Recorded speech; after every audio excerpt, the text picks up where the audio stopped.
শাহী গেটের ভিতরে রাখে।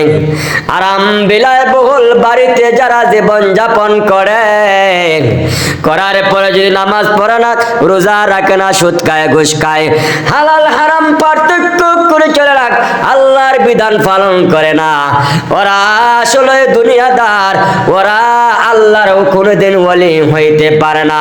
ওরা শুধু মানুষ, ওরা শুধু অমানুষই না, বরং ওরা জানোয়ার, শুধু জানোয়ারই না রে।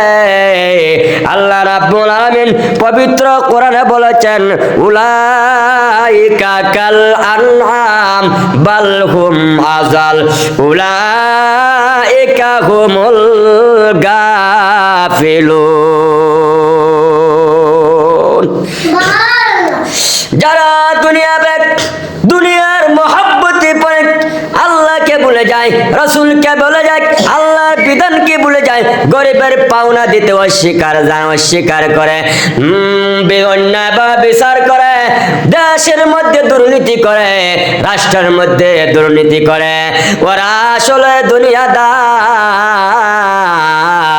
কিন্তু আমি তো সেই রকম নয় রে, আমি আল্লাহর হুকুম পালন করার চেষ্টা করি, গরিবের হক দেওয়ার চেষ্টা করি, ইনসাফ ভিত্তিক সমাজ প্রতিষ্ঠা করার জন্য চেষ্টা করি, গরিবের হক সঠিকভাবে আদায় করার চেষ্টা করি রে।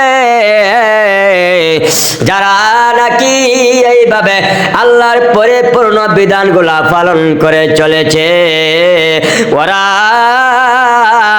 আসলে দুনিয়াদার নয়, ওরাই আসলে প্রকৃত আল্লাহর ওলি হয়ে যায়। আউলিয়ারা কার উকবা ইখতিয়ার, আউলিয়ারা কার উকবা ইখতিয়ার, জাহিলারা কার দুনিয়া